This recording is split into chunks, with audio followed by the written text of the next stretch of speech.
Sueto Matsumura, a bottomfish fisherman in Kona, started knowing almost nothing, learned from well-experienced veterans, then became a link in a chain of the local fishing tradition to the next generation.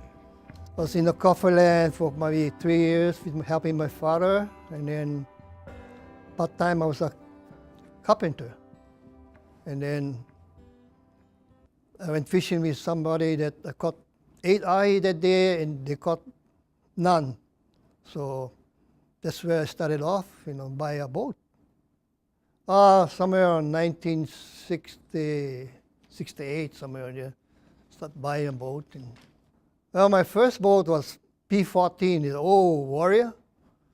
Then the next boat I had was a gas ply, a 16-footer, and altogether I had 5 boats, But then after the 16, I went to 17, then 19, and right now I had a 21. So that's all I going that far. Well, part-time, then there came full commercial, ahi, then bottomfish.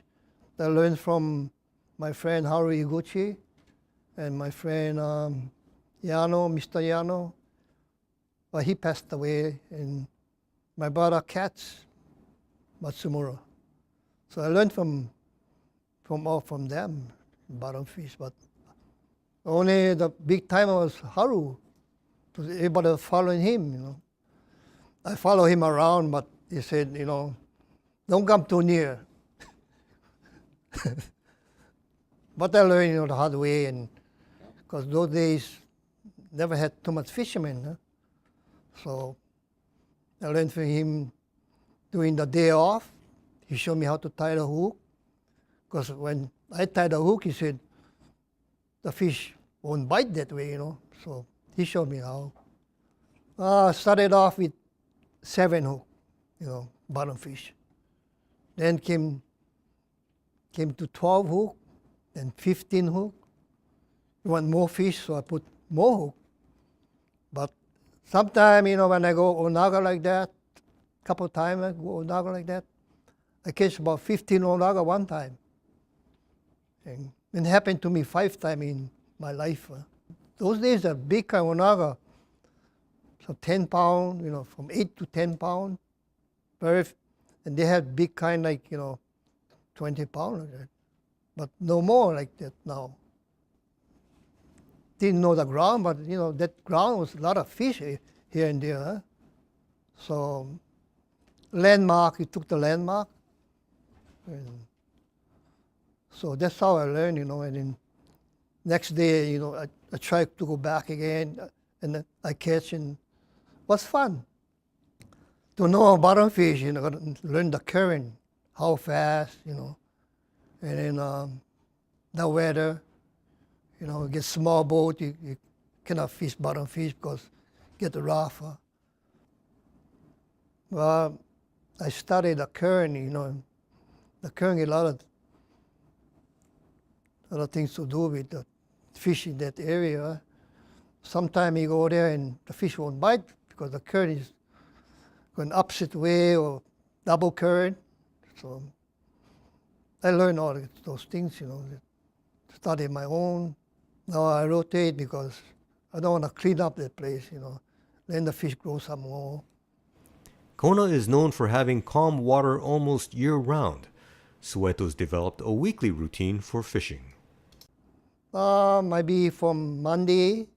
I start off from Monday to maybe the Thursday and rest on Friday, the weekend. I fish at night before, and nighttime fishing, Opakapaka is different. We put light, but Opakapaka might be catch daytime 80 fathom. Nighttime I fish, they come up to 50 fathom, The difference over there, and then they bite more on nighttime, daytime. Oh, we catch Opakapaka, we catch tuna is together, tuna too, palo ahi they call that. And bottomfish, when the tuna won't bite. But it gets pretty good. 500-pound onaga like that. And paka, maybe 700 pounds. The fishing tackle evolved through the years, and so did the equipment. We was using that for, sunset line, that background line before. And later part, they call it bloodline came out. Bloodline is good because you can feel that line, later on and by the hydraulic, and then that way it's faster and instead of pulling it hand. Along with learning about new gear, Sueto also learned that certain fish like certain baits. Mostly the time before we was doing, the first time I used was the squid, like that, and opelo, bottomfish. Well, I learned from Oni Roy, this old-time fisherman. He said, onaga fishing, you catch some aku like that, and then oi, that small little aku.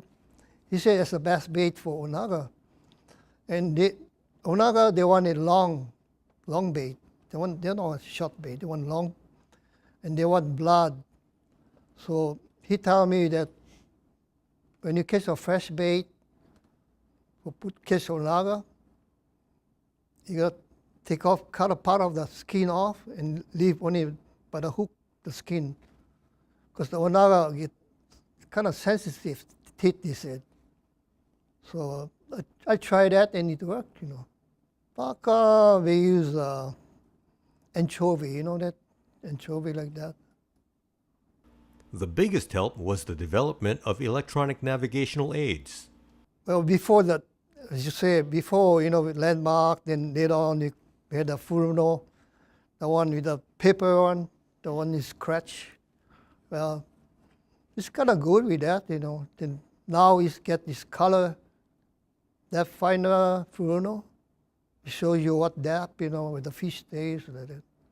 Right now, the Furuno, like before, the Furuno you got to put underneath the dash, underneath the deck, because cannot see good. But right now, you can put them outside. You see all color, made of all colors. So it's nice. I'm a Furuno man, so GPS is good because I have to go to the buoy, and then we tell you where, how far the buoy are. So it's pretty accurate, especially when get a lot of fogs and stuff like that. You cannot see the mark. Use the GPS and the depth recorder.